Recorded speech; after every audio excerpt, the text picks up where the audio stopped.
Hi, awesome. It's so nice to meet y'all. My name is Haley Sprankle and I'm from Brit+Co. And I am just so curious. I feel like the two of you are really in these eras of just like coming into your own. Layla, you after two seasons, Miranda kind of like after one. What is making you feel really sexy and confident right now? Oh man, I think for me this season I kind of share my hair journey and, going to a black hairstylist. And I think that was something that I think maybe the audience will think is very minimal, but for me, I think it was stepping into who I am as a person and kind of embracing that other side of myself that I otherwise, for the majority of my life, kind of dismissed and kind of tried to cover up. So I think just embracing who I am truly has been making me feel very confident and sexy in who I am.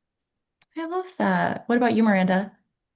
I love that. I think for me, letting go of a lot of fears that I think I had for a long time, like, that I was carrying even way before the show, and then, even in the beginning of season two, and just letting go of all of that finally and feeling like I really don't care what people think and really stepping into my authenticity and finding my voice. I think that there's really nothing sexier than being your most authentic self, and I think that's probably what I would say for me.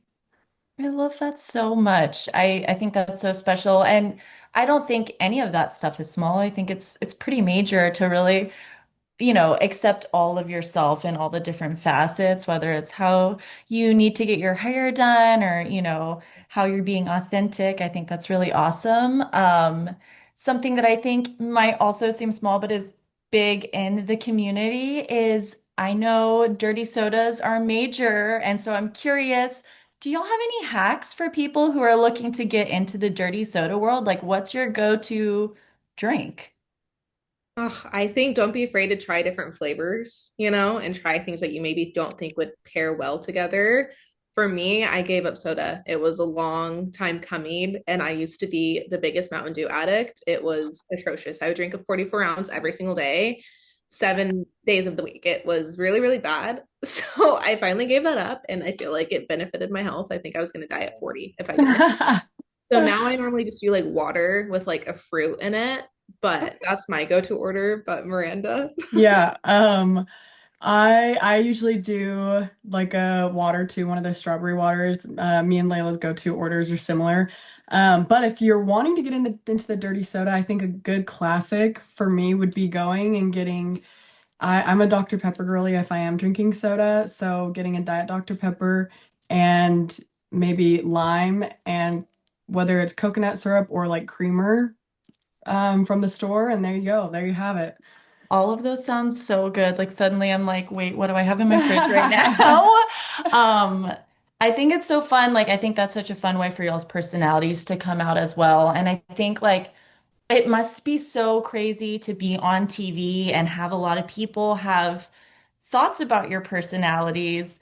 I'm curious, do you either of you feel like there are any misconceptions about you going into this new season? And if so, what would you tell people about those misconceptions? Yeah, for sure. I think a lot of people think that think similar things about me and Layla. We've seen it all from we're we have the personality of a sale cardboard or like watching paint dry. My personal favorites. But I think we have pretty thick skin now, and like to those comments I just laugh because I'm like obviously they don't know me well. Um and there's a lot of like really hilarious and lighthearted moments that don't get shown.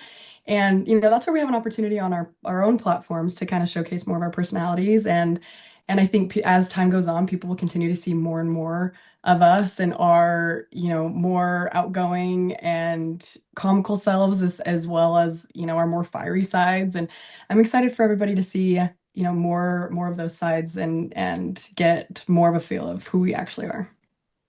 yeah, no, I agree. I think I've gotten the comments. I'm boring. I don't have spine. I'm spineless. Blah blah blah. And I think to that, just buckle up. You're in for a really good season. Oh, that's so exciting. I know I've seen some swirlings already about who is and who isn't in Mom Talk right now. I know Jen and Jan kind of had a little bit of a moment after Dancing with the Stars. I'm curious if you guys have any comments about what we can expect for Whitney this season based on that little hint that they dropped on their live. Yeah, that was an interesting live for sure. And I get the emotions were high after that. That was a very hard thing that Jen just experienced getting cut from the show. So I understand her emotions were heightened. But I think, yeah, just wait and find out. I think, everyone's state in mom talk sometimes is ever changing. That's something about this group is that it's not very consistent. But you'll get, yeah, some answers in terms of Whitney and her stance in mom talk this season. Hmm. Interesting. Okay, well, I have one final question, and if you could describe this season in 3 words, which words would you pick? Ooh. Redemption, chaotic, and healing. Ooh, betrayal, comical, and chaos for sure. Yeah. Okay, Chaotic. I'm That was a good sensing one. some parallels and I'm sensing a little bit of variance there. I am so excited to watch. My mom and I have binged both seasons together. We're totally addicted. So it's so nice to meet y'all. I hope you have a great rest of your day and I appreciate you talking with me today. Awesome. Thank you so much. So nice to meet you. Nice to meet you. Thank you.